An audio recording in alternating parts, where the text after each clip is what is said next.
شویدی جارکتی فروکین ترکیه بردمان سنور قازا آمیدی کرینه و چندین دور کرینه آرمانج. ایک جوان دورانشی سرا و گنده دیرشی بوی کنیزی که 8 روکیتان لهن جهاد آینه. حالاتین گنده ناوری جدی بیشن. تنی رازو باغین ما بردمان کرینه و زرارا کامازین به مراک هاندیه. اول جورو دیه رژیم یو گنده ما گله برند کردن. و گنده ما جو قره ما پیش کرد. یعنی شیخ پیش کرد. باغ بیستان ما پیش کردن. برینگه ما پیش کردن. یو دیه جه کوبچوات کرد. که کوه بیشتر کوپککل ویره یا. پککل بولگیوی. پککل داخلیوی. پککل افریقا دیرشنینا. نه چه مسئول هاتینا نه چه حکومت کس نهاتیا.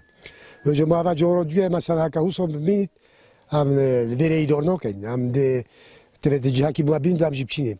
اما دو جورا قسم که مثلا کلا کو گندی ویا و مثلا که کو بجد مقارنت پکاکوجی مقارنت پکاکول ویرینین کس ویرینینا.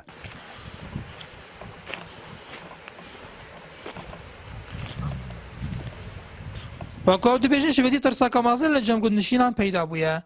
و به هنو دکلا بردمان نجی بسر گندی دا هاتو بخوار. شویدی دامجمر نهونی ویشاوی حد دهونی ویشاوی چهار فروگن ترکیه بردمان لدردوری گند درش کرد ترسا کامازین نخست دلیگوت. افجین هنا بردمان کردن خراب قرنمان از جون و زربا کنجین وی گندی یاد سروان دارو بارو اگر نه هنا و دارو بارو جونان دیگر زحمت کردی. گنده دیرش دکویت باشور روشالات قازا آمیدیه. بوجارا دوی رازو باغین خلک گنده ناوری دبن آرمانجا بردمان فروکین ترکیه. دو بردمان شویدی دا افجه حدینا بردمان کرن.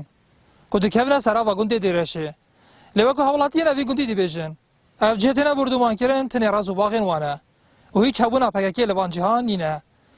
نیات ولماری این آرتی گنده دیرشه سر به قازا آمیدیه.